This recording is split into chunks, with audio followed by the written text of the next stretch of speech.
Ya apa? Mati dening aku. Ayo, arep ngejak apa Bathara Brahma? Ora iso ngantem Bathara Brahma. Sing kandha sapa? Ora bakal iso ngantem Bathara. Sing kandha sapa? Ngati-ati, ngampet sik kowe. Waduh, mati aku. Waduh. Waduh. Modar kowe.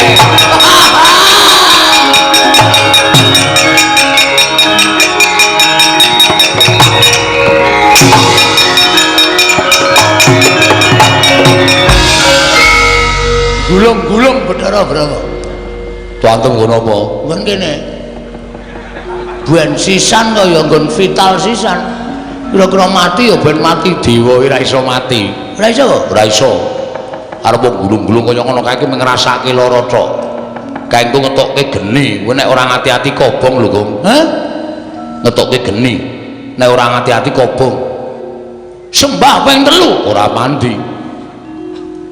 Dodo medun, dodone geni nggon endi? Wah iya. Kae dewane geni, kae biasane Bathara Brahma iki nek nesu ngetokke geni, ngobong mungsuhe. Wis iki piye iki? Tanggung jawabmu no, Cina. Piye iki aku nek kanane kaya ngene iki? Ora usah kuwatir, ngejak aku mesti duwe penemu. Terus kowe engko nek kobong ora bakal ngrasake panas. Kok iso? Aku tak mancing ning awakmu. Ngene? Sedeng kok? Sedeng, aku nganggo badan sukma mancing ning awakmu. Ora usah kuwatir. Pun, pun. Yo, metu ndi? Metu cangkem po? Sedeng ora iki? Ora sedeng. Apa kene? Kene ciut ning sombo barang. Moh. Mambu. Wah. Tak sabuni. Kowe ngampet ambegan. Ngampet ambegan. Wis ngono kuwi engko aku tak mlebu dhewe ning awakmu. Nek aku klebon aku, kowe diobong ora apa-apa, disuduk ora apa-apa, dibacok ora apa-apa.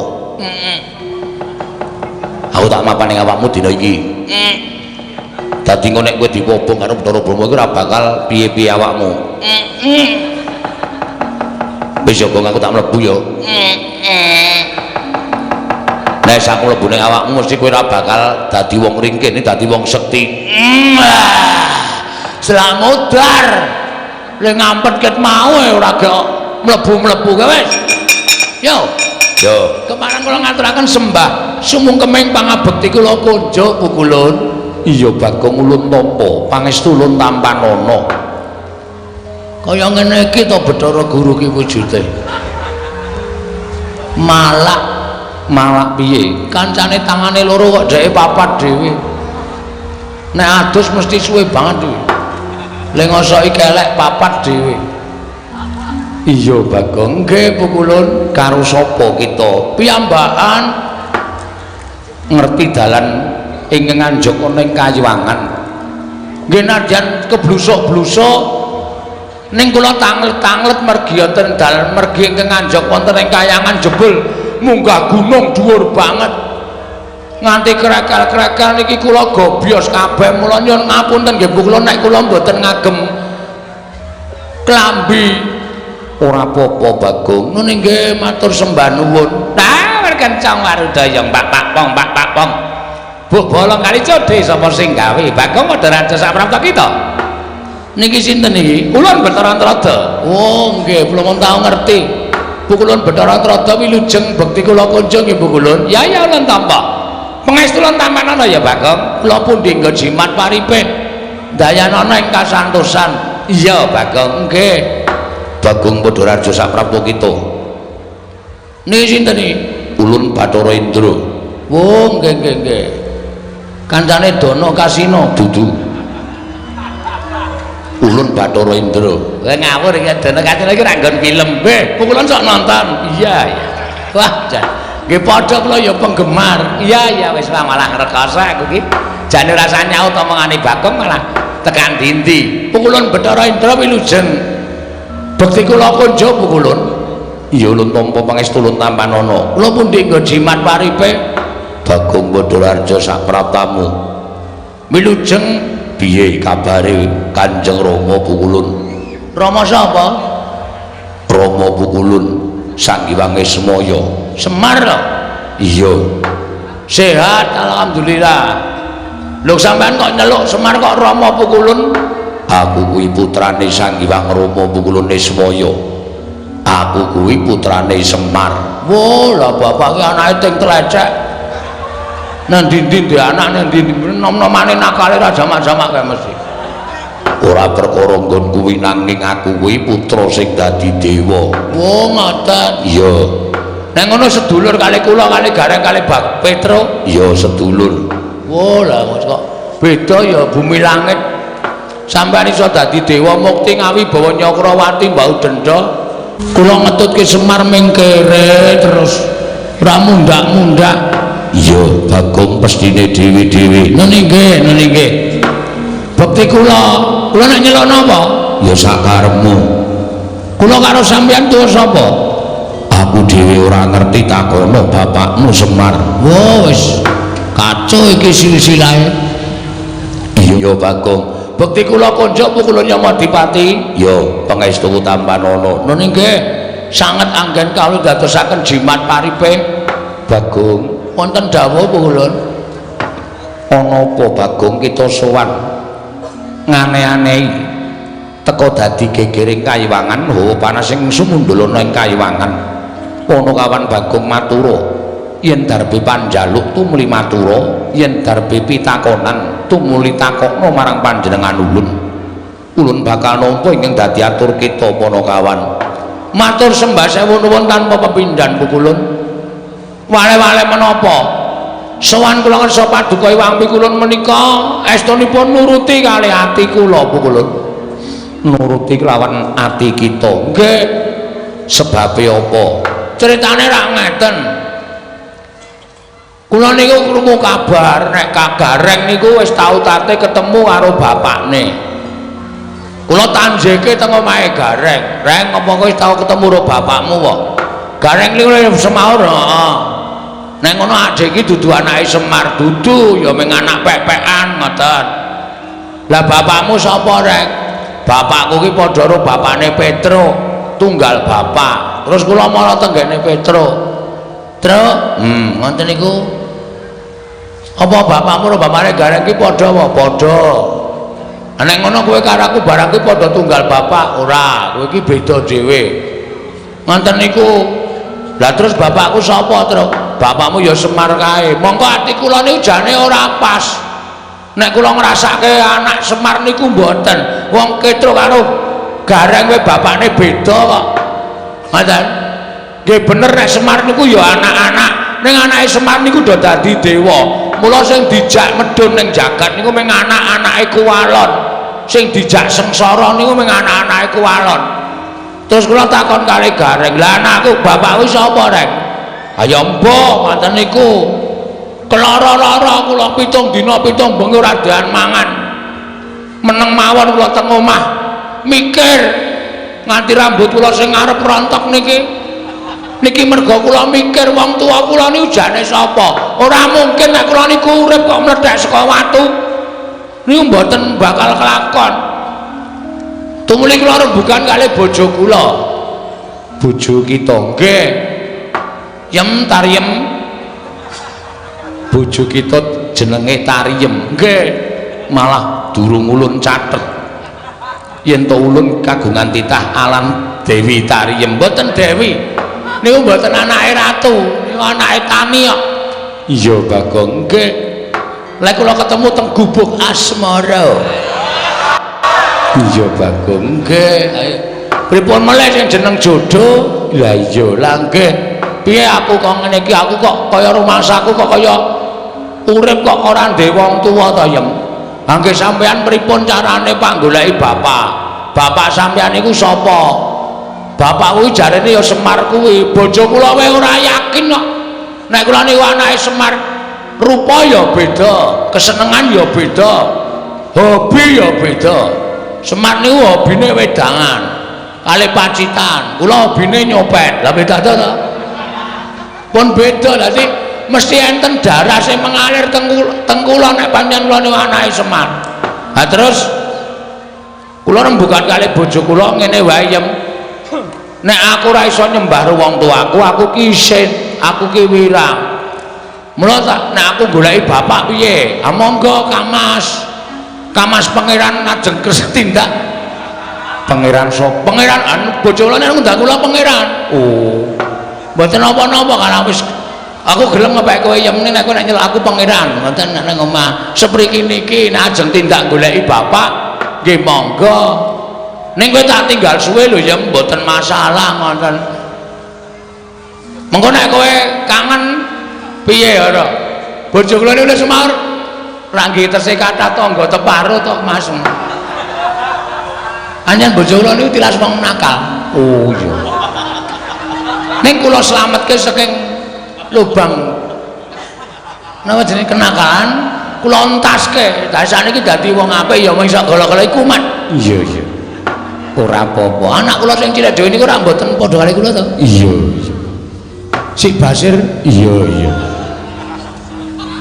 niku raine mboten padha kali kula nek mboten apa-apa tak openi jeneng kula niku seneng anu kok nglumpukke pahala iya iya Bagong sak banjure piye terus kula takon aku lek arep takon endi ya bisa coba bayangno Semar tak takoni mesti lara ati wong Semar ki bapakku angkat upama tak takoni Mar bapak kuwi asline sapa mesti weh blegegek ugeng niku metu terus mesti ugek-ugeke niku wis ora bakal leren iya mula terus aku arep takon Semar ya apa aku tak takon Ndara-ndara Pandhawa ampun wong sampeyan niku umure karo Pandhawa niku tuwa sampeyan mboten bakal ngerti tak takon Sinuwun Ndarawati po ampun nika ya tuwa sampeyan karo Nata Ndarawati lah aku terus arep takon endi mang minggah teng Kayangan Surabaya Suralaya dalane ngendi ya nek ngendikaning Kyai Sepuh kudu munggah Gunung Himalaya kula lakoni mongko dhuwure minta ampun pucuke nganti ketutupan mega niku rak saking dhuwure kula nggawa tampar mendaki kula niki wau iya Bagong nggih terus tekan latar sing ngombo sing panas banget jenenge napa Kulun repat kepanasan repat kepanasan riku panase ra jamak-jamak terus kula ajeng mlebu niku dijegat buta loro nggawa gada ali nggawa pedang gedhe banget kuwi buta ingkang tunggu kari sela matangkep jenenge sapa Cingkara Bala Upata kula dicegat ra entuk kula nekat tak tantang gelut lho Cingkara Bala Upata tak tantang perang nggih salahe kula ra entuk mlebu lho terus piye iki buta loro pun mati kabeh teng mriku lho mati nang urip meneh ampun kuwatir to sampeyan rasa kaget kali omongane Bagong niku ampun mang cekeli tenanan mula kula omong niku akeh ngapusi mbangane bener wah setan tenan lah iki wis deg-degan wis arep utusan Yamadipati kak nitik Cingkara Bala Upata kula mlebu bleng terus wonten Kayangan kula leboni bleng wonten jebule sing lenggah teng mriku dewane ngangin Bathara Bayu kula sowan Ulun Bathara Guru mrika dudu Ulun Bathara Bayu oh Bathara Bayu niku napa dewane ngangin oh berarti sing gawe entut barang niku Bathara Bayu wah jan Bagong iki didudui mriki niki kok andher para dewa akeh banget terus kula nyuwun dalan nyuwun ngapunten munggah tekan mriki niki nah Pukulun sasampunipun kula sampun dumugi wonten ing papan mriki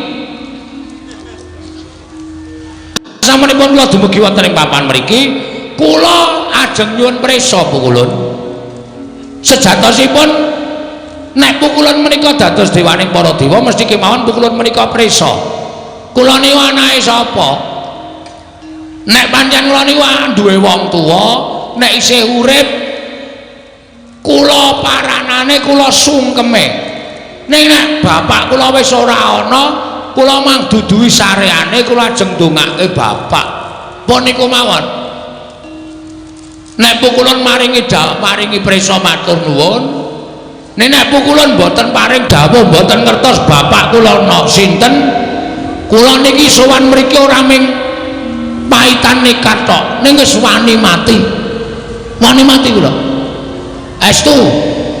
Mangane kula urip teng alam donya, mangane kula anggen gara-gara iso gawe guyu wong delok ning kula ngerti bapak kula. Lara ati kula Bu. Kula iso gawe guyu wong nonton garger-garger ning terus nek wong nonton Bagong anake sapa? Niku ati kula diris-iris. Kula niku iso gawe bungahe wong liya kok ati kula ora iso bunga. Niku terus carane pripun coba kula tak takon. Mula kula pengen ngerti wong tua kula. Bangane kula ora ketemu kali wong tua kula. Kula nyuwun paduka pukulun dinten iki kula mang cemplungke wonten ing kolam pemandian. Arep omong rak ngawur wae ta. Cemplungke ndi? Niku lho sing nggo nyiksa wong Kawah Candra Dimuka kolam pemandian Dekul Mlacet kuwi lho. Kayangan kok ana kolam pemandian. Mang cemplungke wonten ing kawah. Napa pukulun Candra Dimuka? Candra lho kita. Dimuka. Dimuka. Kuwi sinden kok. Candra Dimuka. Monggo dinten samenika kula aturi paring dawuh. Nek panjenengan boten kersa paring dawuh boten ngertos, kula njaluk mati pun niku mawon. Kok Bagong nek kowe mati bojomu piye? Pun wonten sing lamar kok niki. Lho. Lagi tak tinggal iki sing lamar, mpun kula bebaske kok kula niku. Wonge kepenak kok. Ha nek pancen bangane kowe karo kula ora seneng rene wis diirak-iriki tangga kula ya wis tanengke mawon. Wah, lah wong edan ora. Kakang Rodo kados pundi? Ah monggo, Di. Meskipun adi guru menika sampun pono babakan wontenipun Bagong menika saking menapa lan tiyang sepuhipun sinten panjenengan kedah saged paring dawuh. Mergi kula kuwatos Bagong menika wonge wah ndugal kewarisan. Keladuk wani kurang keduga nek nganti panjenengan boten saged paring dawuh bapakne sapa? Wah, Bagong mesti ngamuk wonten negari utawa kayangan Suralaya. Jelas. Wis ora bakal wedi karo sapa-sapa. Anggere ora ana sing ngomongi bapakku sapa? Iki ora samalang kerik anggepe kaya nendi. Tenan kula mboten ajre karo sapa-sapa. Sampeyan ngerti to nek kula ngamuk? Sampeyan ngerti nek kula nesu? Kula nguyuh sanggon-gon. Napa kelakon kayangan pesing kabeh? Lah taya rusak rusak kayangan ketekan Bagong rusak. Ora karo-karuan. Bagong wonten dawuh. Sabar ya Bagong, mboten saged sabar. Kedah sakmenika panjenengan paring dawuh sinten bapak kula. Niki kula wis mumet ket sore wau. Nganti weteng kula lara merga sak lakon Bagong kok takon bapakne niku perkarane pripun. Wah, wis cilaka tenan. Dek mben Semar bangun gedung kesenian. Niku wis mecahke sirah. Sakniki Bagong takon bapak wis apa ora bentet cengel kula. Ora taya, nek kowe bisa cah cerdas e. Padhake ora. Ha iso, mbok tekane iso, mbok ora sing penting iso. Walah nekat bocah iki, nekat wae. Pripun? Latri paring dawuh.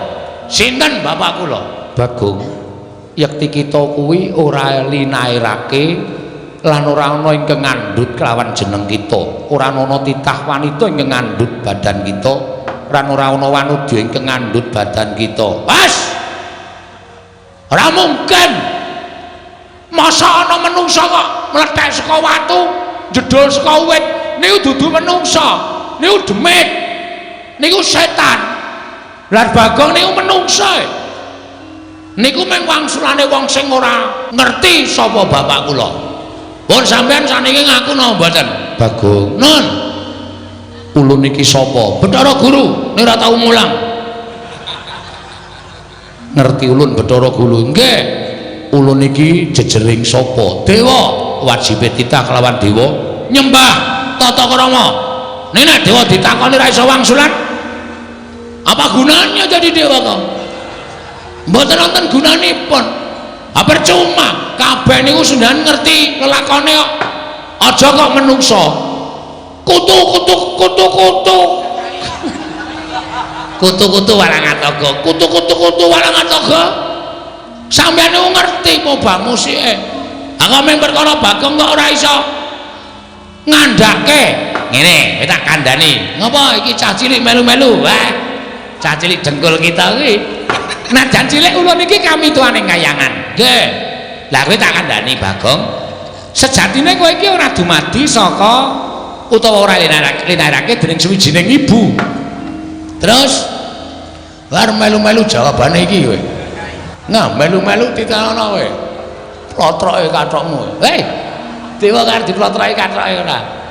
Tak kandhani ya. Sejatine kita kuwi ora mlethek saka watu, ora jedul saka kayu watu. Ning kita kuwi dumadi saka sabda. Sabda piye maksude? Hah? Sabda piye maksude? Kira clemongan lho iki. Iki getihku wis tekan sirah iki.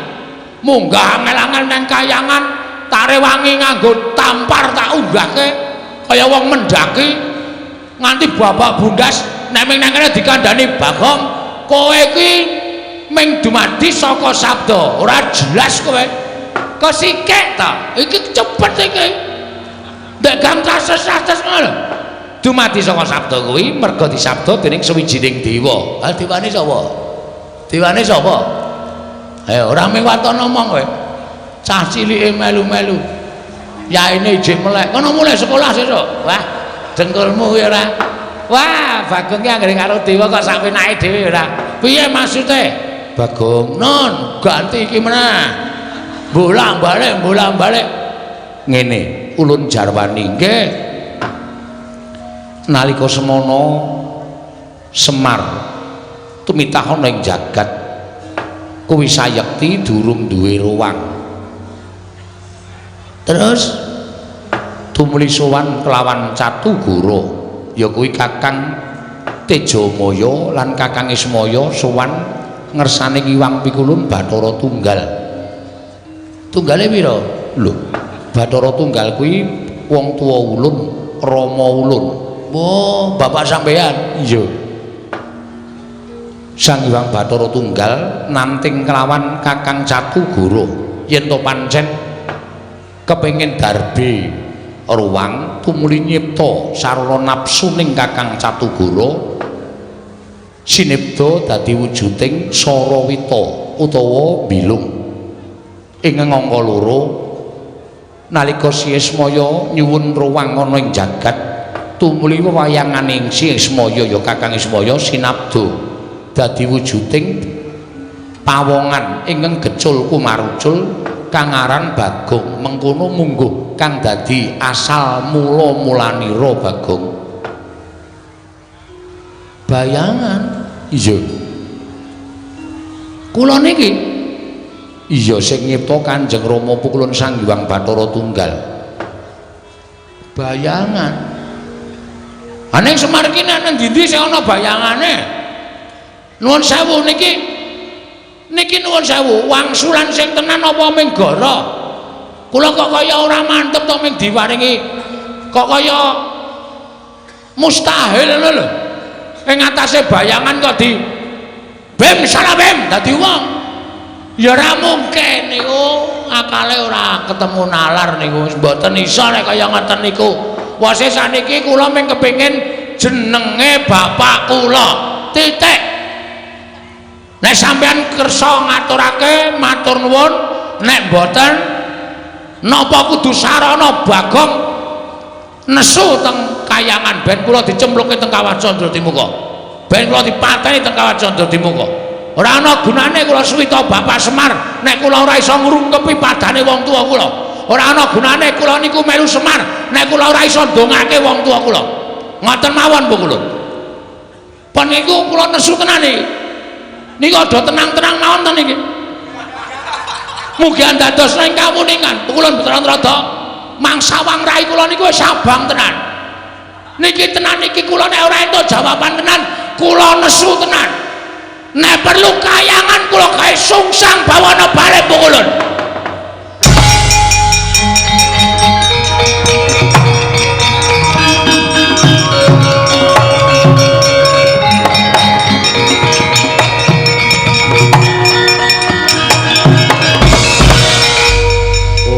Nomo sidam sekaring bawana langgeng Bagong aja kaya mengkono Bagong mundhak ora prayoga kedadeane pun kajenge lha witene sampean wis ora ditakoni ya mung sabda-sabda saka bayangan-bayangan apa bayangan kok min sabda dadi menungsa kaya ming kaya wara ulun kok ulun kula mboten percaya iya nanging nyatane kaya mengkono as niku mung gawean sampean pokoke pukulun kersa mboten panjenengan nuduhke bapak kula nami sing kula goleki nami jeneng asma nek mboten jeneng mboten nami mboten asma kula mboten nrimakaken Bathara Indra bocah iki nek ora tak seret nek repat kepanasan gawe geger Bathara Indra weh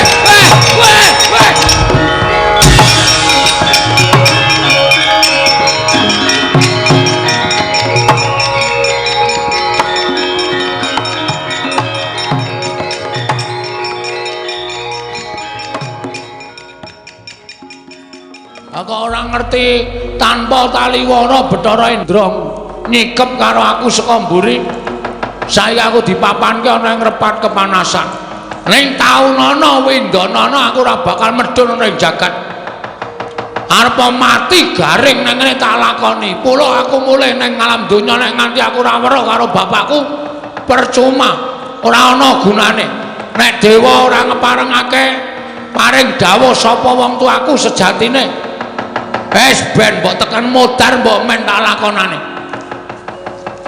Nek aku jane gumun aku ki ya ngopo to ya aku ki ya. Wong dewa wis maring dawuh kaya ngono iso lho aku ki dadi saka bayangan ya iso. Ning apa ya iya. Sing kepindho iki jane aku tekan kene iki ana sing ngeterke ning didhawuhi supaya aja omong karo sapa-sapa. Ndara Antasena kok malah ora ngetok ki. Piye maksude iki? Ana nganti aku cilik lara gedhe tekaning pati terus Ndara Antasena ora muncul piye sapa sing arep tanggung jawab dekno mau nang omah gong nek arep takon karo bapakmu takon sapa bapakmu munggah nang kayangan takon dewa carane pripun Den ayo tak unggahke rasa kuwatir nganti tak rewangi ngapusi karo dewa-dewa kowe munggah mlebu kayangan tak anteni ning repat kepanasan bareng aku tekan kene kok sepi mamring ora ana wong iki kok gak mulai si Antasena iki nek mulai cilaka aku mulai ya ora ro dalane maju ya bakal dikeroyok dewa wah lah wis nasib pancen wis pestiku apa kudu kaya ngene ya lakonku wis lah terserah Antasena jedul ya karepmu nang simpingan ya karepmu ora arep tak gagas sing penting niatku wis gembleng Ndara Antasena ngewangi ya matur nuwun ora ya tak lakonane dhewe mati urip wis tak entengke kabeh pokoke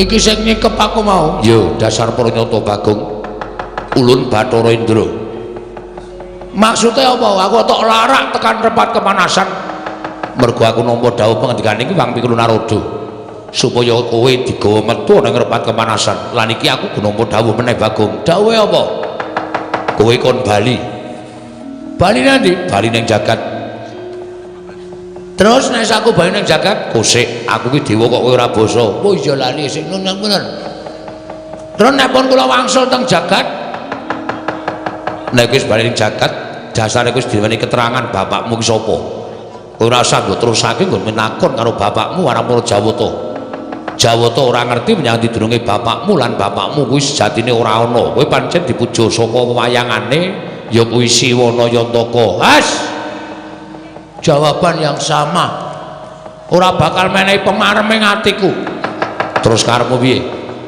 aku pokoke kudu njaluk ketemu karo Bathara Guru nek Bathara Guru ora kepareng sarta ora iso ngendikake nek di bapakku ora pantes dadi Bathara Guru ki kudu ngerti apa wae dheweke iki dadi dewaning para dewa kudu ngerti marang kananing titah kok dadi tak takoni bapakku kok ora paham kaya ngono kok dadi dewa.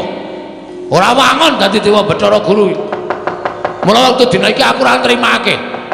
Nek Bathara Guru ngandhakake bapakku nendi, kayangan tak gawe geger. Lho, kusik. Apa kowe wani karo para dewa? Lho wis muni ngene kok dikira ora wani ta iki? Iki wis nekat nek kaya ngene iki. Tegese kowe wani. Wani. Yen wani tegese aku iki kudu peksa karo kowe Bagong. Terus kowe tak candak, tak uncalake saka Gunung Himalaya ben tiba ning jagat. Kowe bali ning papan dunungmu. Nek pancen iso uncalno, nek ora iso ngapunten lho nek ana dewa kewirangan karo Bagong. Lho, apa kowe wani karo aku? Jane ora ning mergo tok warahi ya nuwun sewu. Kepeksa kula wani. Yen wani karo aku kene marganing patimu. Nuwun sewu pukulun. Dijajal dewa karo Bagong menang sapa? Iki merganing patimu. Panggawa tak ayoni pukulun.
Iki aku lagi ngerti dewa ampuh ya nang kene iki.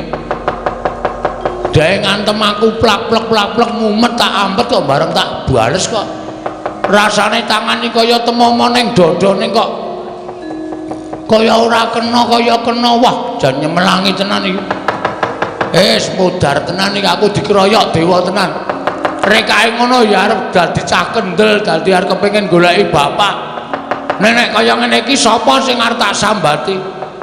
Ndara Antasena ya minggat ora ketok bareng kahanan kaya ngene kok sak penake dhewe lunga tanpa pamit. Wis modar yem aku. Rekae goleki bapak malah Sarapati nang kene. Mongko Bathara Indra ngoyak-oyak aku kaya ngono kae mesti. Kae urung ngetokke Jaya Kawijayan Aji Guna Kasantikan. Nek nganti kentokke Aji Jaya Kawijayan mati tenan nang kene aku anakku isih cilik-cilik. Nek nganti engko aku tak tinggal mati terus anakku piye? Nek bojoku dipsida dipek tanggaku tenan. Anakku ngrekoso iki mlebu panti asuhan malah wis ora kopen iki nek ora mulih nang Madyapada ndrawasi tenan iki. Wis suwe man. Ya sawetara. Rada mriki? Ya. Ngopo kok bingung? Ngopo bingung? Semene iki nek ndombani ora ngono kuwi. Ngono kuwi piye? Sing ngakon munggane kayangan aku sapa? Aku. Sing ngakon takon dewa tentang bapakku sapa? Aku. Ha kok kowe malah ora ketok? Aku ngiyup saka repat kepanasan. Mergo panase repat kepanasan kuwi pancen gilani. Yen ora kuat mesti bakal tekaning pati. Terus aku ngopo mlayu-mlayu? Diantemi dewa ya aku. Diantemi dewa sapa? Bathara Indra. Ambek diwales diantem. Nek iso tak waleske mau-mau. Ora iso. Tak tonyo ora keneng, tak antem ora kena, tak tabok ora kena. Kaya ana tamenge dewa-dewa ki. Kowe iki nek goblok aja dienggo dhewe. Nek goblok takon karo wong pinter. Ada aku takon sampean, carane ngantem piye? Carane ngantem ono. Carane piye? Dewa iki keringkiane siji. Keringkiane disembah ping 3. Tur ling ngantem aja nggo dodo munggah ning dodo medun. Dodo medun? Mesti kena. Masa tenan? Aku ora tau ngapusi. Yakin? Yakin. Wah, anggere ngapusi ditenono. Sembah karo diantem nggon weteng medun. Antemen sak banter-bantere mesti kena. Ning nek kowe ngantem kene munggah ora kena wong titah warwan teranyak karo dewa. Nek nganti omonganku iki kemrucut, aja dundang Antasena. Wah, undang Panijo. Iya. Tenan ditenono. Mangkat saiki, mangkat to ning nganti ngapusi nucu aku go. Nggih, takon Jawa. Ono.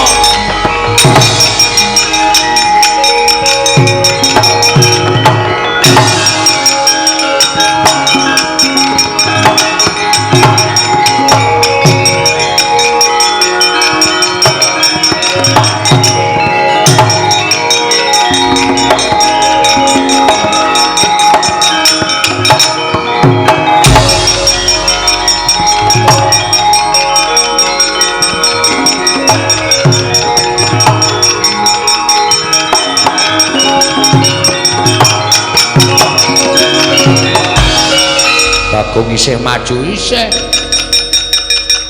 Arep apa kowe? Mau aku ngantem kowe ora kena Bathara saiki urung karuan. Lho. Ayo ketukno kasudebianmu. Ketukno kekuatanmu ora bakal tak tinggal loncat. Aku ora bakal kalah karo kowe. Piye? Ora bakal kalah. Mati dereng aku. Ngono mati. Wah, cocok.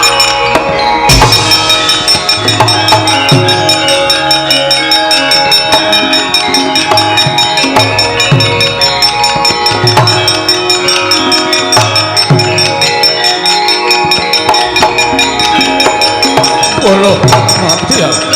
Yo sampean kowe. Ayo adu gares jare.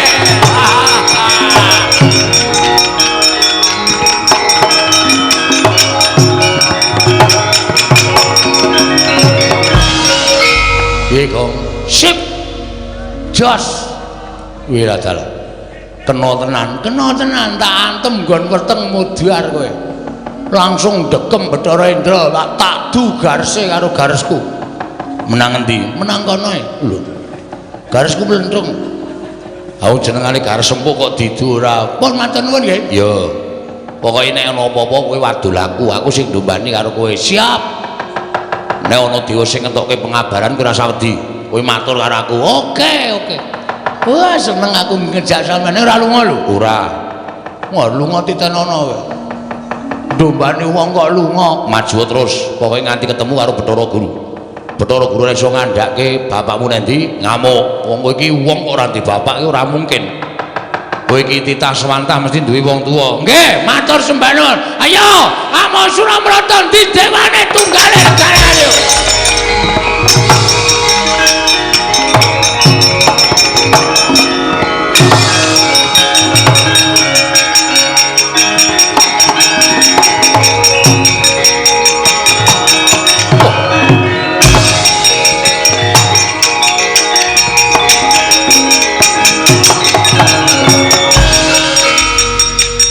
Bagong ngamuk ana ing repat keparasan. Nah, sapa kowe? Bathara Brahma. Bathara Brahma iki sapa? Dewaning geni. Dewaning geni? Ya, ora cedak-cedak pom bensin lho, ora. Kobong kok pom bensin ora. Dewaning geni Bathara Brahma arep ngopo? Nundung karo kowe. Nundung karo aku dasar Pranyata. Bathara Indra wae kalah karo aku apa meneh kowe, Mo Brahma. Ayo, aku ngerti pengapesane para dewa. Ayo jajal. Ene merganing patimu.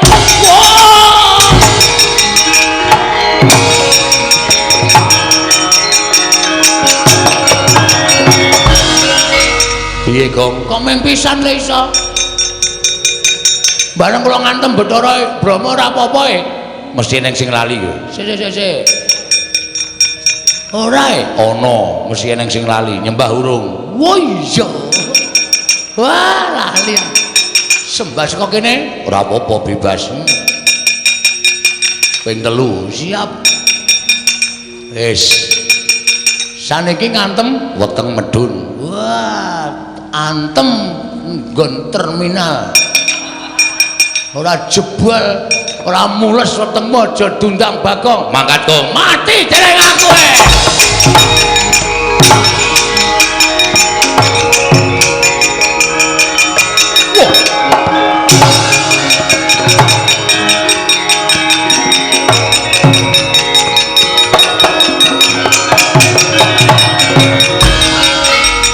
dalah ampuh tenan kowe ampuh ngungkuli pil pokoke lho kok ngungkuli pil ya ampuh aku ya ampuh mati dening aku ayo arep ngejak apa Bathara Brama ora iso ngantem Bathara Brama sing kandha sapa ora bakal iso ngantem Bathara sing kandha sapa ngati-ati ngampet sik kowe waduh mati aku waduh waduh modar kowe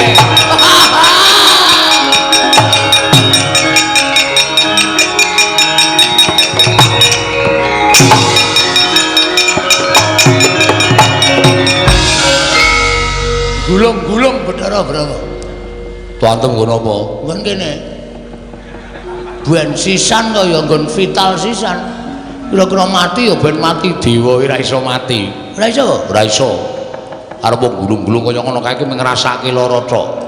Kaengku ngetokke geni, kowe nek ora ngati-ati kobong lho, Gong. Hah? Ngetokke geni. Nek ora ngati-ati kobong. Sembah ping 3 ora mandi. Dodo medun dodone geni nggon endi wah iya kae dewaning geni kae biasane Bathara Brama iki nek nesu ngetokke geni ngobong mungsuhe wis iki piye iki tanggung jawabmu no Cina piye iki aku nek kanane kaya ngene iki ora usah kuwatir ngejak aku iki mesti duwe penemu terus kowe engko nek kobong ora bakal ngrasake panas kok iso aku tak mancing ning awakmu nang kene sedeng kok sedeng aku nganggo badan sukma mancing ning awakmu rasa kuwatir pun kewon yo metu ngendi metu cangkem po sedeng ora iki ora sedeng apa kene ciut ning sombo barang moh mambu wah tak sabune kowe ngampet ambegan ngampet ambegan ngono kuwi engko aku tak mlebu dhewe ning awakmu nek aku klebon aku kowe diobong ora apa-apa disuduk ora apa-apa dibacok ora apa-apa aku tak mapan ning awakmu dina iki dadi engko nek kowe diobong karo Bathara Brama iki ora bakal piye-piye awakmu wis yo aku tak mlebu yo nek aku mlebu ning awakmu mesti kowe ora bakal dadi wong ringkih dadi wong sekti selamudar le ngampet ket mau ora gek mlebu-mlebu kowe wis yo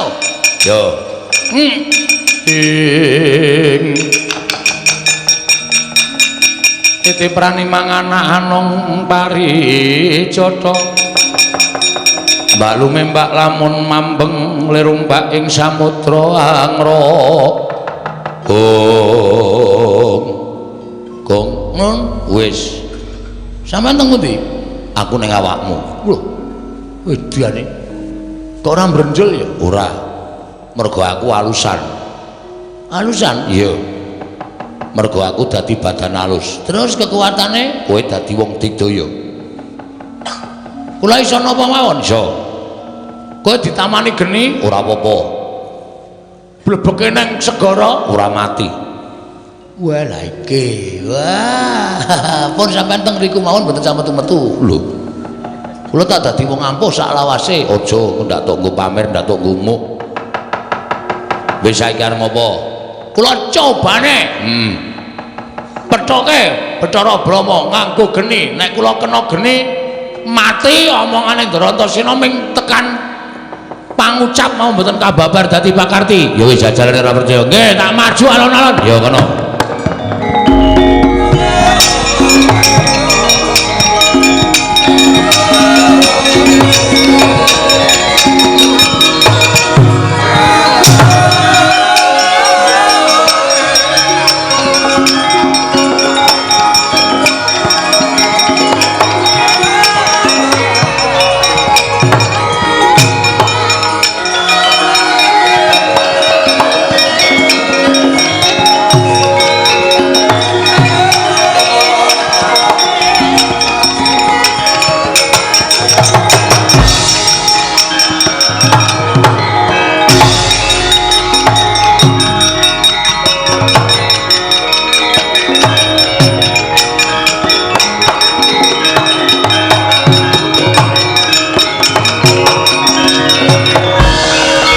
suwaning jajalan Bagong wani gendak sikara karo Bathara Brama mirang-mirangke Bathara Brama Bagong aku mentolo karo kowe tibani daya kekuwataning Bathara Brama ora kobong awakmu aja tundang Bathara Brama keparat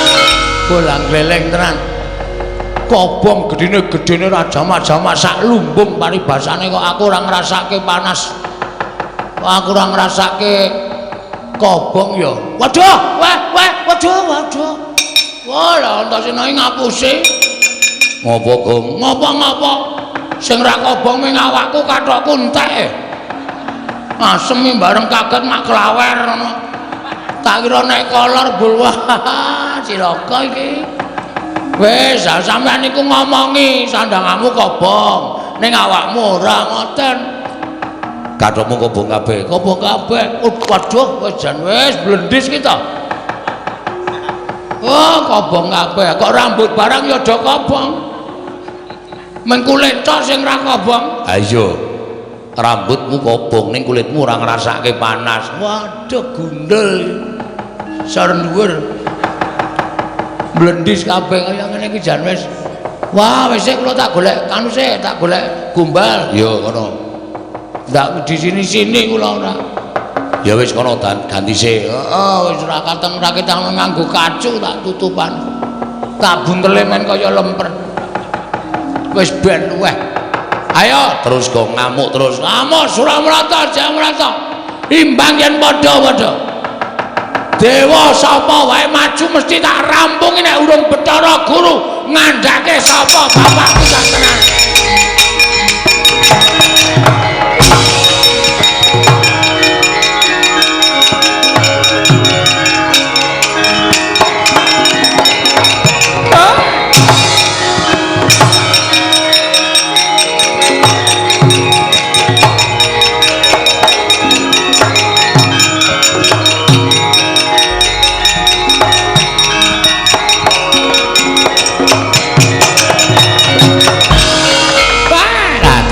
kencang warudaya pak pong bu bolong kali jodhe sapa sing gawe lha dadi kaya ngono nganane Bagong ngamuk punggung Suratanta Nirbaya Nirmikala kabeh para Jawata padha bubar sar-saran ora karu-karuan di ngatas-atas lidi monggo mlajar mawon di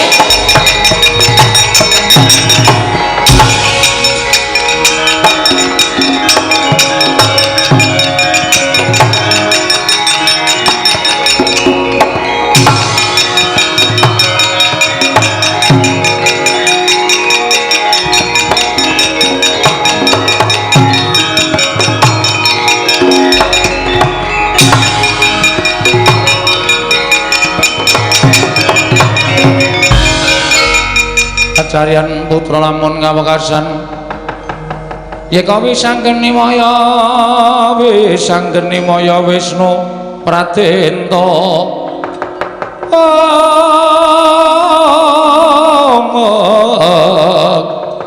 wisanggeni maya Wisnu Pratenta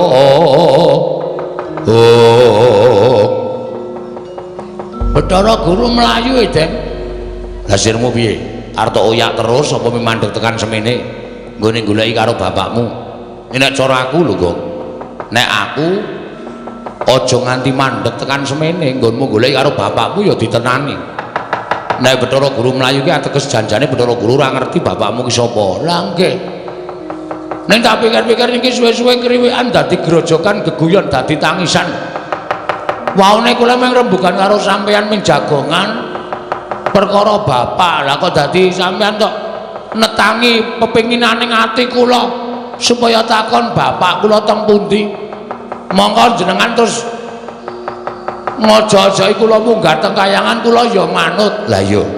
Lah nyatane wis tekan suwene, Gong.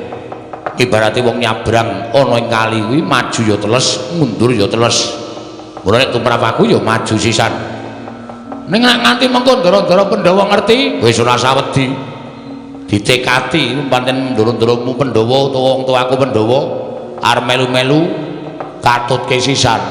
Wah iki ketoke sampeyan iki ngojo-ojoki ning kaya ming bombong kula ora bombong ki tenanan. Sampeyan bantu tak bantu. Aku metu saka kula, ya aku tak mlebu. Sampeyan mlebu nek kula ketemu sapa-sapa niku dadine gedhe ati kula. Kula ora wedi karo sapa-sapa. Ya wis aku tak mlebu, Bathara Krudaya. Lah ra ngono malah mlebu metu ora jelas ora.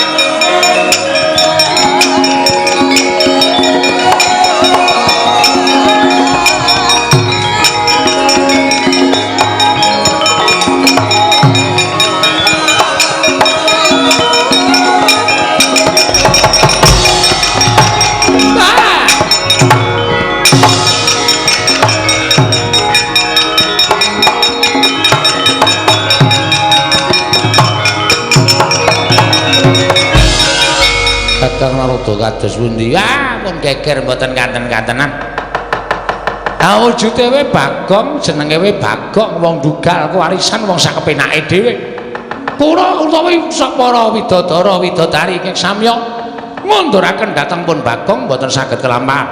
Para dewa-dewa sami katriwandan nungsang puyang numbuk bentus lampahipun. Inggih Kakang Narada lajeng keparingipun kados pundi? Nyatanipun panjenengan sampun mboten saged ngaturaken sinten tiyang sepuhipun Bagong. Lajeng keparingipun Kakang Narada menapa kula kedah mlajar saking kayangan. Ah, nek mboten mlayu kewirangan lho, Dik. Nek mboten mlayu panjenengan badhe kewirangan. Lajeng mlajar wonten pundi? Jana Loka kemawon. Sowan dhateng sinten? Ah, Bagong menika abdipun para Pandhawa. Pandhawa dilapori nek Bagong kurang ajar mesti kemawon Bagong badhe nampi pidana saking para Pandhawa, Dik. Monggo Kakang.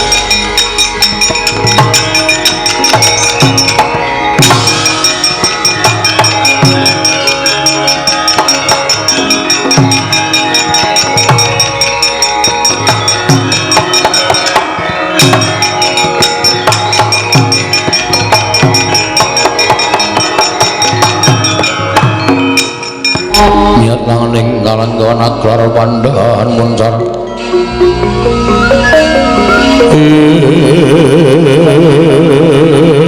non kelir kekonang surem sorotetan padang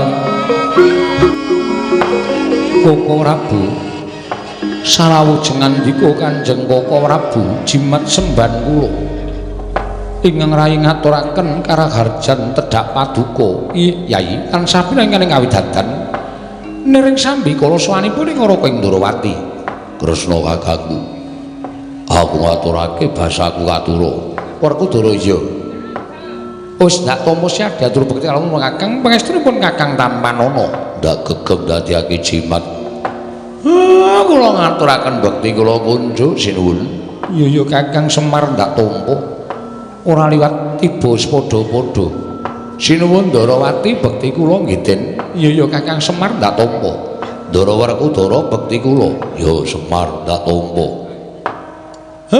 sejatosipun sampun ngantos kadangu rumiyin estunipun kula badhe munjuk atur ngersa paduka Gusti kula ingkang sinuwun ana apa Kakang Semar teka kaya ana bab ingkang wigati nedya mbok aturake kelawan panjenenganing ingsun sampun ngantos dipun dangu Panakawan kok dinten sak mangke godhang. Panji kula nampi pelaporanipun anak kula Gareng kali Petruk. Anak kula Bagong wis sawetawis wekdal menika ninggal griya mongko mboten dipun mangertosi wonten pundi papan dunungipun kula pun takon-takon karo tangga teparo kiwa tengene Bagong mboten wonten ingkang sami mangertosi lan mboten wonten ingkang sami nyumurupi wonten pundi lenggahipun anak kula Bagong mengkono Kakang Semar nggih mila Den kula wis pasrah bongkokan menawi tetelo anak kula Bagong menika tasih urip mugi-mugi Gusti-gusti kula para Pandhawa ugi saged manggihaken wonten pundi dunungipun nek anak kula Bagong pun mboten wonten nggih sampun mboten napa-napa jarakan wong urip ing alam padang menika namung anut kersanipun sing gawe jagat Ndara miat langeneng kalangguan aklar pandan moncar tinaner kagonang sureng sorot etan padang kasoran pacaring purnameng gegono dasari mongso katiga dereng ngantos paripurna Mbal Wacana kasaring ing tumep saking dirgantara Sang Hyang Pikulun manik moya karya kagiat kang samya mulan lang-lang ing triya mangu kong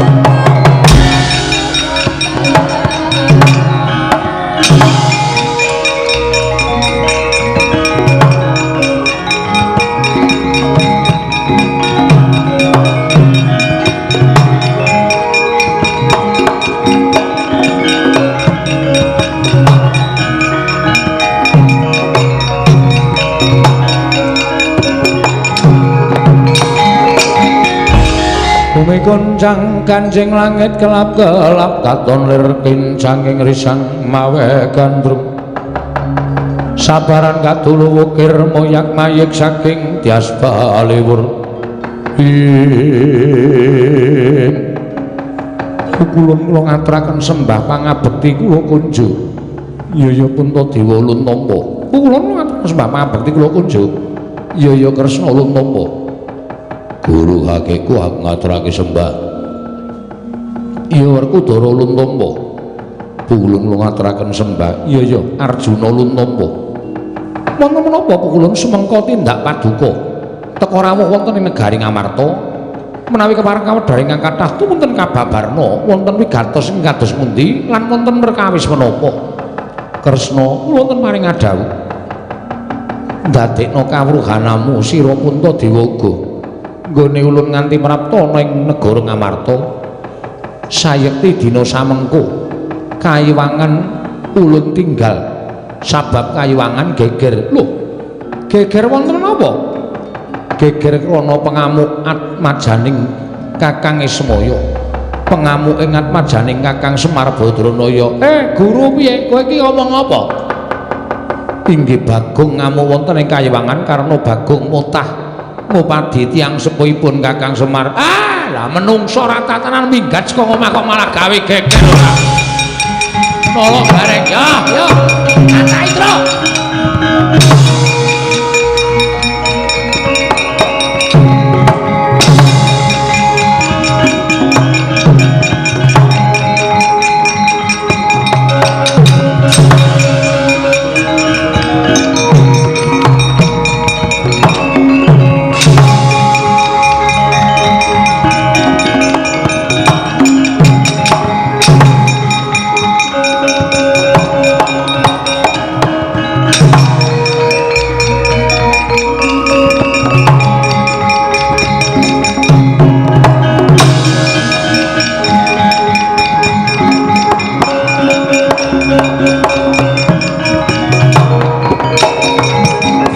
Redo mangawur-awur wurahan tengarane ngajurit gong maguru gongso tetekaya butulawur pantriting turangga esti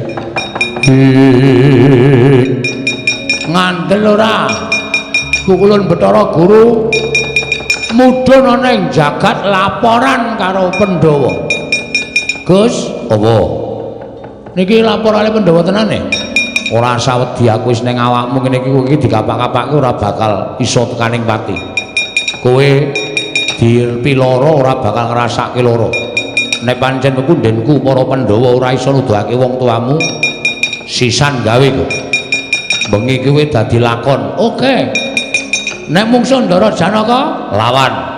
Ndara Werkudara wani. Oke, iki arep geleleng tenan aku iki. Ayo. Wulo, aku sing maju malah si kira tekle. Gareng kok ketingklang-ketingkling. Kowe ngajar kakangmu wani ora? Kita iki diutus karo Ndara Pandhawa kon ngendhake kepinginane Bagong. Wah anteni kene. Wah anggere gareng melu-melu apotele sirahe. Ya aja dipotel, Gong. Kae kakangmu nek nganti mati piye? Ben diutang aku ora nyaur-nyaur. Ming semaya wae Senin, Selasa, Rebo, dandani ya ora. Arep tak jukuk apane wong omah ming kari kompor tok. Wis ben. Ah pethoke nolok gareng areke wangi Bathara Guru apa.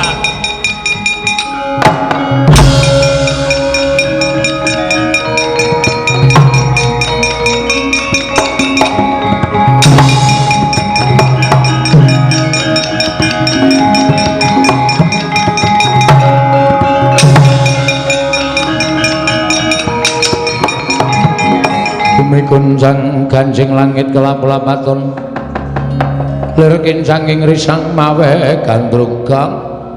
Bagong le Gong, kowe kok mendelik mripatmu kang supan demit to le? Kowe ngapa kok ngamuk ning kayangan barang iki? Kowe iki ngapa edan apa piye? Mbok eling to Gong, kowe iki ming anake Semar, kowe iki ming wong kere, kowe iki ming kawula kok ngobrak-abrik kayangan nganti wong Bathara Guru ora trima. Kowe entuk pidana piye? Gong sabar Gong. Mula kok goro-goro tak enteni kok ora teko kuwi kowe jane endi? Ngapa? Goro-goro kok ora teko.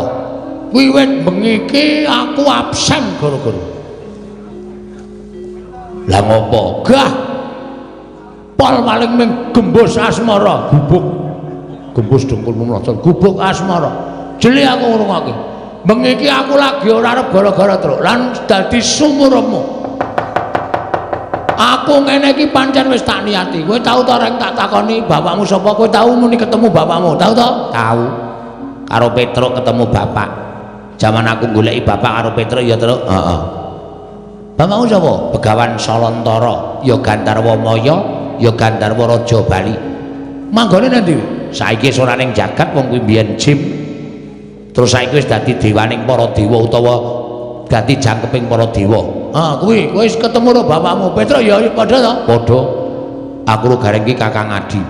Nek jane tuwa aku ning ketemune Semar dhisik gareng mula dituwake gareng bangane Petruk. Terus saiki anak terus Semar iki kok sing loro ketemu karo bapakne kok aku ora. Adil ora ngono. Lho, lah ya golek ana bapakmu iki dalam rangka. Heeh. Iki aku dalam rangka goleki babe hutan. Babe hutan dengkulmu mlocot yo ora. Ngono? Mula ora usah ngalang-alangi. Pukulun Bathara Guru mlayu-mlayu lho Gong, ben sehat. Ora mung tetengok wae. Pancen sengaja tak oyak. Bathara Guru pancen tak oyak. Sebabe apa kok tak oyak? Dheweke tak takoni, bapakku sapa? Malah cerita, aku iki dandane saka ayang-ayang. Apa kowe? Angsulan apa? Ora maton, ora ketemu ngakal. Aku gelem nampa wangsulan nek aku wis saka ayang-ayangane Semar. Ning sing ngandhake kudu dewa sing nyiptake aku. Nek ora aku ora trima. Bathara Guru ki dewaning para dewa iki, Gong. As, kowe iki rasa melu-melu, kowe lunga ora? Ora lunga, jotosi kowe, Gong. Gong ora edan kowe. Aku kakangmu lho, kakang-kakang apa? Kowe ngewangi Bathara Guru kakang, Petra lunga ora kowe? Gong, eling Gong. Aku ora edan. Eling lho, aku ora edan. Kowe nek wani ngantemi aku apa kira-kira kowe iso ngalahke karo aku? Oh, mbok aja kok kowe rek krubuten sak bojomu. Anakmu sing 12 kae kok ngrubut aku kabeh. Aku ora wedi karo kowe.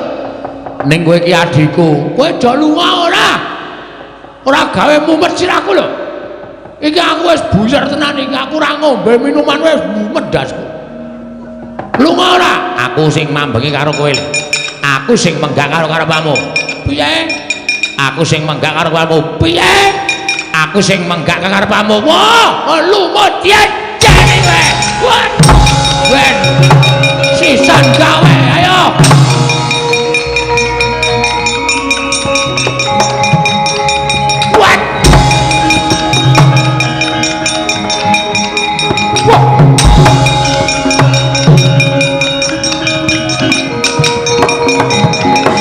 antemane Bagong kok antep ngono ya, Tru? Heeh.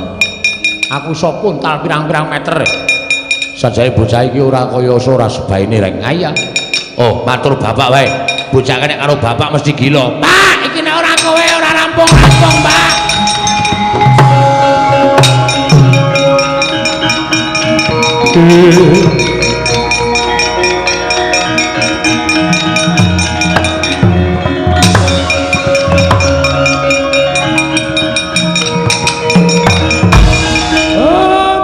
Bagong nesu tenan. Aku diajar karo Bagong, aku diantemi karo Bagong, Pak. Pancen menungso ora tatanan. Ora do lunga. Bocah iki wedine mung karo aku adepane menungsane parat.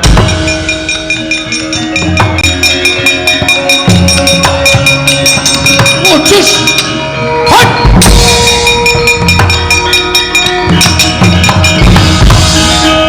Kowe iki Kang Supan demit ngendi?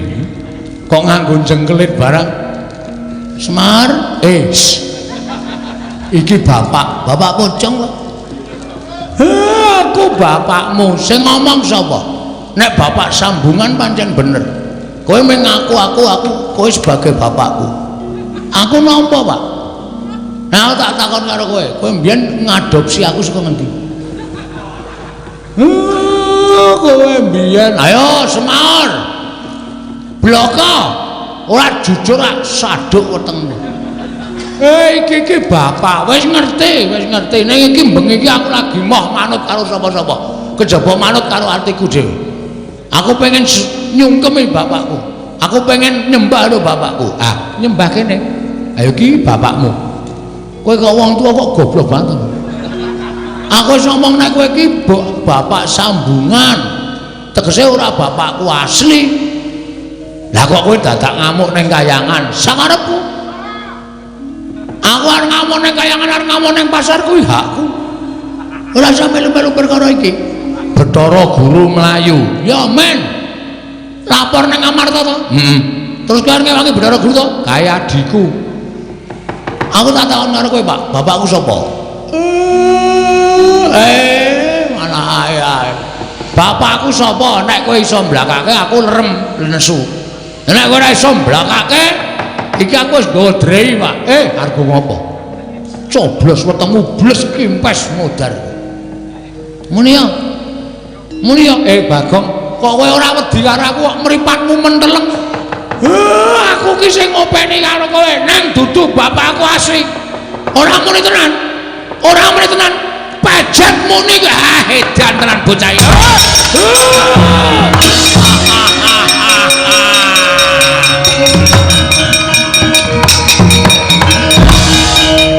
Ben, ning jane ya dosa. Waniro Semar iki dosa, aku Semar iki sing ngopeni aku. Kok ora tak coblos drai wetenge. Njrantal galu. Katoke mlotro barang ora krasa. Le mlaku edang-edang. Ben tantenane. Gus, ngopo? Niki ponokan pun mundur kabeh, maju terus. Engko bar kuwi bapak terus mak cilik Janaka mesti ngeleki karo kowe. Wani-wani aja nantang. Oke. Ayo tetep ngoso njaluk ngerti bapakmu nek kowe diandani kowe aja nantang. Nek kowe ditantang lagi wani. Siap. Nek ora metu saka kene lho. Ora. Engko aku wani kowe metu modar aku. Ora. Kene wae tengok-tengok. Iya. Gawe kopi. Hus. Njero weteng kok gawe kopi ora. Banyune kuwi dikopi ora ireng. Banyu apa? Iki apa? Kemandul ning kene hus. Wong edan ora. Tenan lho. Weh lah. Dudu bapake. Den sapa? Sinuwun Darawati. Engko rak bapak ning mrene mesti ora usah kuwatir. Heeh.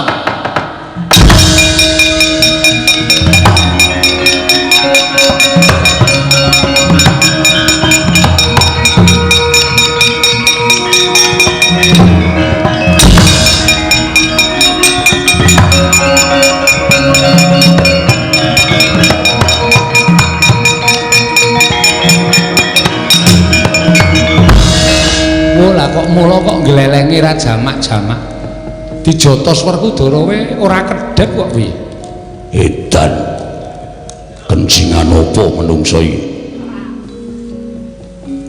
Bagong ayo lungguh ngisor kowe adu arep karo ratu lungguh ngisor piye lungguh ngisor sik oh iya larak ngono tegese kowe manut karo Nata Ndarawati sembah sungkem kula kunjuk sinuwun iya tak tampa lah dalan duwe tata krama lah kok kakak-kakakmu tok ajar pergane apa ndek utang kula ora nyaur-nyaur lho dudu perkara niatmu to dudu wis dendam terpendam sepanjang masa oh nggih Bagong Caidan wani ngoyak-oyak Bathara Guru wani mergane ngopo Bathara Guru mboten iso wangsulan. Mergane ora wangsulan sebab apa? Sajake mboten sinau sajake. Bagong ya aja edan lho, aja guyon. Aku wis emoh guyon. Saiki ngene. Niatmu apa aku tak takon? Ajeng yen pirsa bapak kula niku sinten? Bapakmu Semar. Ah, jawaban klise. Jawaban sing pun klau kerep banget kula ngerteni bapakmu Semar. Semar niku pancen bapak kula. Ning bapak sambungan sing ngopeni kula. Lah kula ajeng takon bapak kula niku sinten? Lah rak wis iwang kula Bathara Guru wis paring dawuh to. Ning kan kula nyatake mboten iso. Lho kok getak karo aku? Getak wae jengkel kok. Lah nek ngono kowe wani karo Kresna. Weh, lah wong kandhan-kandhanane ngeyel. Iki lagi dadi top-top wayang lho. Top-top wayang piye? Iki lagi dadi trending topik. Bagong bengi iki lagi gleleng sapa wae sing ngepalangi rawe-rawe rantas malang-malang bakal tak kutuk. Lah nek upamaku sing ngepalangi kowe wani karo aku piye? Wani. Ketiban senjata cakra tibakno. Nek nganti gawe babak kulite Bagong, tugel gulune Bagong meguru karo kowe 20 taun. Mikira keceke dase kowe, keceken. Mangsane ora wah gawe jengkel wah Kresna mikira ora kena dielekke babar pisan ora duwe abdi jenenge Bagong ora apa-apa mangane pirang-pirangke para Pandhawa mikira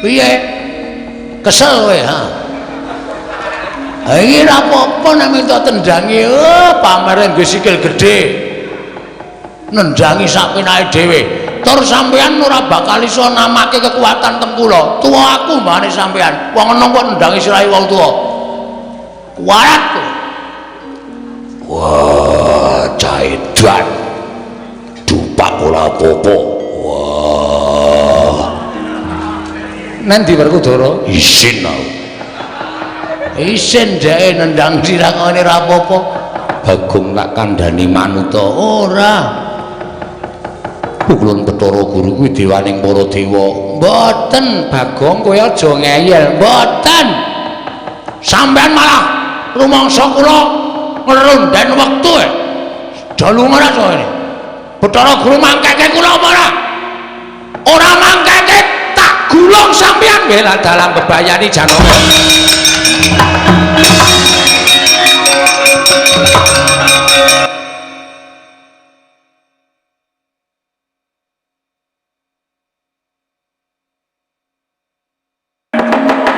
kowe ngerti to aku ku ya brahmana monggo ngene dadi pendhita dhisik aku tinimbangane kowe mula wis jamak lumrah yen to aku ki ana ing kemestani aku seniormu oh nggih aku ki luwih dhuwur derajate tinimbangane kowe. Upama kowe iki mendita aku mendita, ning kowe kudu nyembah karo aku ternyatane luwih dhisik Begawan Durna tinimbangane Sabdawala nggone matut Brahmana. Nggih, lah iki aku dawuh karo kowe. Kandhane aku diutus dening Prabu Duryudana supaya mboyong marang Begawan Sabdawala prapta ana ing negara Mestina. Mula nggonku kekalangan ngupaya pertapan Kembang Sore. Dina samengko wis ketemu. Lan aku wis pinanggih kalian Begawan Sabdawala. Muga ana kersaning penggalih Sang Begawan lah kanthi sawanane negara Mestina. Tak kanthi ngadhep marang Prabu Duryudana supaya dadi pepunjuling pandhita ning negara Mestina lan sagah sabiyantu marang anak Prabu Duryudana. Gone gawe srana patine apa Pandhawa. Ngono wae Penemban. Mingkari sampean gelem apa ora? Nek sampean gelem kepenak gone sampean lenggah dampar utawa lenggah ning pertapan Kembang Sore, nek sampean berguguk ora gelem tak boyo ana negara Mestina. Oh, apa kira-kira sampean iso lan kuat nadai kamurkaning Begawan Durna? Kacarian putra lamun kawekasan lika wisanggeni moyo. Wisanggeni moyo Wisnu Pradenta.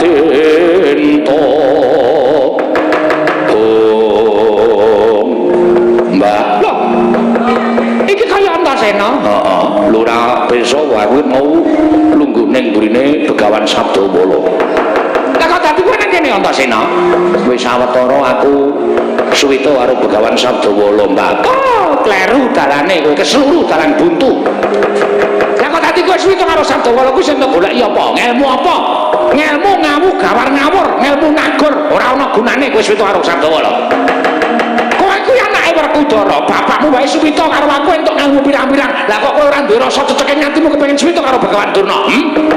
Nek kowe gelem suwita karo aku, ngelmumu tanpa beda karo ngelmune bapakmu. Lah kok malah kowe suwita karo wong gunung, suwita karo pendhita desa kaya ngono kuwi. Sing tak gayuh apa? Sing tak goleki apa? Upama kowe entuk ngelmu, kowe paling entuk ilmu lenggok sunter. Ada? Lek lu telek nang alu.